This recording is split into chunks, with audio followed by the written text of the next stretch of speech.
Τώρα στον επικεφαλής της Κοινωνίας Ισότητας και Αλληλεγγύης, τον κύριο Σταμάτη Μαρουδά.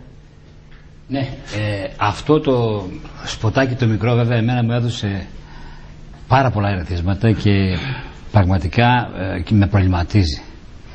Σαφέστατα οι πρόσφατες κυβερνήσεις, οι τελευταίες κυβερνήσεις έχουν διαμορφώσει ένα θεσμικό πλαίσιο όπου ο θεσμός κατέληξε ένας μηχανισμός εξουσίας μακριά από τις ανάγκες του κόσμου, από τις ανάγκες των δημοτών. Βεβαίως το μοντέλο του δημάρχου, που είναι ο διαχειριστής με επικοινωνιακές σχέσεις και μια συντηρητική αντιμετώπιση των προβλημάτων των δημοτών, είναι ένα παροχημένο πλέον νεοδεξιό, θα έλεγα, και αντιδραστικό μοντέλο, το οποίο δεν έχει να κάνει καμία σχέση με τους προοδευτικούς πολίτες.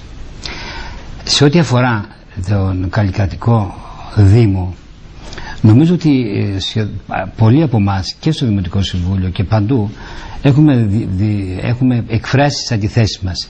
Είναι ένας καλλικρατικός Δήμος, ο οποίος αφήνει στο περιθώριο, με τα μεγάλα αυτοδιοικητικά σχήματα, στο περιθώριο τον πολίτη, δεν ενσωματώνει το κοινωνικό σώμα στις αποφάσεις και τη διοίκηση και για διοίκηση που το αφορούν, και νομίζω ότι τα θέματα τελικά ο καλλικρατικός νόμος αυτό που κυρίως εισάγει είναι η κατάργηση της ουσίας τοπικής αυτοδιοίκησης. Ποια είναι?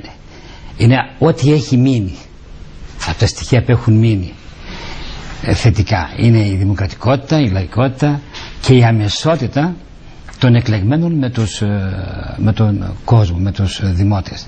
Από εκεί λοιπόν απορρέει και η κάθε διαμαρτυρία και κάθε, αν θέλετε, το παράπονο του κάθε πολίτη, διότι δεν θα μπορεί και δεν υπάρχει, και σήμερα ακόμα συμβαίνει, να μην υπάρχει αυτή η αμεσότητα. Από εκεί πέρα είναι και το θεσμικό πλαίσιο λειτουργίας του Δήμου.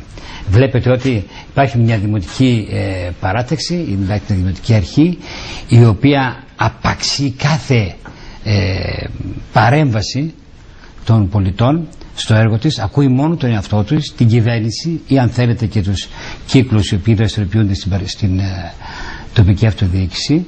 Δεν παρατηρείται μια αυταρχικότητα, μια αλαζονία, και αυτό χαρακτηρίζει και τη διοίκηση και τη λειτουργία της δημοτικής αρχής. Συνεπώς, δικαιολογημένα όλα τα προβλήματά σου, ότι αφορά την κοινωνική πολιτική που έχουν βάλει μερικοί ένας από τους δημότες, και την, αν θέλετε, επιβράβευση του δημάρχου, αν θα την παρατηρήσετε καλά, είναι μια επιβράβευση από δοκιμασίες. Αν παρατηρήσει ο καθένας εντελεχώς συνολογικά την κάθε τοποθέτηση, θα δείτε ότι είναι μια επιβράβευση από δοκιμασίες ουσιαστικά και φόβου για την αποδοχή του παλαιού δημάρχου. Μάλιστα. Θα έχουμε τον χρόνο να το συζητήσουμε. Βεβαίως. Και να ευχαριστώ πάρα πολύ τον κύριο Μαρουδά για τη συμβολή του.